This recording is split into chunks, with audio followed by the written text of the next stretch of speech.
Fail होने का reason syllabus नहीं, स्ट्रेटजी होती है। अगर आप ही राइट डायरेक्शन में मेहनत करते हो तो ALP CBT 1 क्लियर किया जा सकता है। नमस्कार दोस्तों, मेरा नाम सौरभ झा है और मैंने RRB ALP 2024 अपने पहले ही अटेम्प्ट में अपनी सही स्ट्रेटजी के साथ क्रैक किया और फाइनल सिलेक्शन लिया है। इस वीडियो में मैं आपको बताऊंगा कि कैसे कम हार्डवर्क और स्मार्ट अप्रोच के साथ आप भी ALP CBT 1 को क्लियर कर सकते हैं। यकीन मानिए, इस वीडियो को देखने के बाद में CBT 1 आपको बिल्कुल भी टफ नहीं लगेगा। CBT 1 का रियल गेम समझिए दोस्तों। CBT 1 में टोटल 4 सब्जेक्ट्स आते हैं, मैथ्स, रीजनिंग, GS और साइंस। साइंस को मैं अलग इसलिए बोल रहा हूँ क्योंकि साइंस को हम अलग प्रिपेयर करते हैं। अब सच बात तो यह है कि हर स्टूडेंट हर सब्जेक्ट में मास्टर नहीं होता, उसकी किसी ना किसी सब्जेक्ट में कोई ना कोई कमजोरी होती है और हमें उस सब्जेक्ट में मास्टर नहीं बनना। हमें बस हमारा एम है कि कैसे हम एग्ज़ाम को क्रैक करें। CBT 1 क्लियर करने के लिए मैथ्स और रीजनिंग ये दो सबसे इम्पॉर्टेंट सब्जेक्ट्स हैं।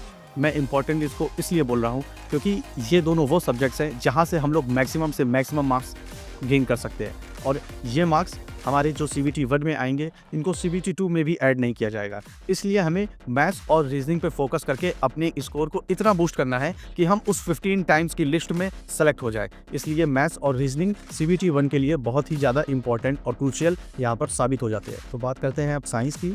तो साइंस में हमें इस समय नया पढ़ने से ज़्यादा अपना जो पढ़ा हुआ है उस पर ज़्यादा फोकस करना है। इसलिए आप अब साइंस का रिवीजन स्टार्ट कर दीजिए। और साइंस में बेसिकली कुछ इंपॉर्टेंट टॉपिक्स हैं जैसे कि यूनिट हो गया, यूनिट फार्मूला हो गया, पीरियोडिक टेबल हो गया, साइंटिफिक नेम्स हो गए और इन्वेंटर हो गए, या बायो में कोई इंपॉर्टेंट नेम हो गया। इस टाइप के जो टॉपिक हैं इनको आप कवर कर लीजिए। और साथ ही इस बात पे ध्यान दीजिएगा कि फिजिक्स के वो चैप्टर जो CBT 2 में आने हैं उनको बहुत अच्छे से प्रिपेयर करिएगा, क्योंकि वो आपको CBT 1 में तो साथ देंगे ही देंगे, लेकिन वो साथ ही साथ आपको CBT 2 में भी साथ देंगे। इसलिए आप फिजिक्स के उन 8 चैप्टर्स को बहुत अच्छे से पढ़िएगा। बात करें GS और करंट अफेयर्स की, तो अभी तक आप जो पढ़ रहे हैं उस पर भरोसा रखिए और उसको अच्छे से रिवाइज करते रहिए। उस पर बहुत ज़्यादा वास्ट पढ़ने की कोशिश मत कीजिए। CBT 1 में अगर आप 5 से 10 क्वेश्चन भी मेरे हिसाब से अगर बना लेते हैं तो वो आपको 15 टाइम्स की लिस्ट में इंटर करने के लिए काफ़ी है। करंट अफेयर्स जो आपने अभी तक पढ़ा है तो पढ़िए, अदरवाइज़ कहीं से मंथली सोर्स गेन करने की कोशिश कीजिएगा जिसको आप कम से कम टाइम में ख़त्म कर सको। ये लास्ट 1 मंथ है, इसमें आपको नया पढ़ने से ज़्यादा रिवीजन पे ही फोकस करना होगा। रिवीजन मैं बार-बार इसलिए कह रहा हूँ क्योंकि लास्ट 1 मंथ में हम लोग ट्राई करते हैं कि जो हम लोगों ने पहले पढ़ा हुआ है उसको अच्छे से रिकॉल कर सके एग्ज़ाम के टाइम में। इसलिए आप ज़्यादातर नए चीज़ों को पढ़ने से ज़्यादा पुरानी चीज़ों पर ज़्यादा फोकस करिएगा। यकीन मानिए, अगर आप मैथ्स और रीजनिंग में 80 to 90% स्कोर करते हैं मैथ्स और रीजनिंग में, तो ये स्कोर आपका काफ़ी आगे तक जाएगा और ये स्कोर आपका CBT 1 को क्वालिफाई करने के लिए बहुत ही ज़्यादा इम्पॉर्टेंट है। साथ ही साथ साइंस और GS से आप कितने क्वेश्चन ओवरऑल, मैं अगर 75 क्वेश्चंस की बात करूं तो अगर आप 55 क्वेश्चन बना के आते हैं तो वो आपका एकदम सेफ अटैम्प्ट होगा और CBT 1 की लिस्ट में आपका नाम होगा।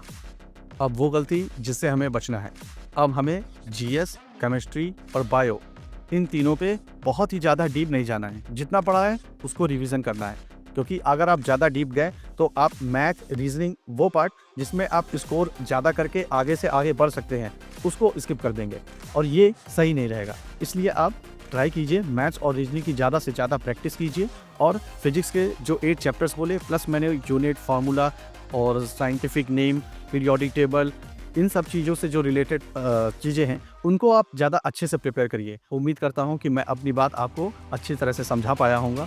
अगर इसके बावजूद आपके अगर कोई डाउट रहते हैं तो नीचे कमेंट सेक्शन में आप पूछ सकते हैं और साथ ही साथ आप मुझे इंस्टा पे फॉलो और DM भी कर सकते हैं। अगर आपका कोई डाउट होता है तो मैं उसको जल्द से जल्द रिप्लाई करूँगा ताकि आप भी CBT 1 क्लियर करके जल्द ही ALP बन सकें।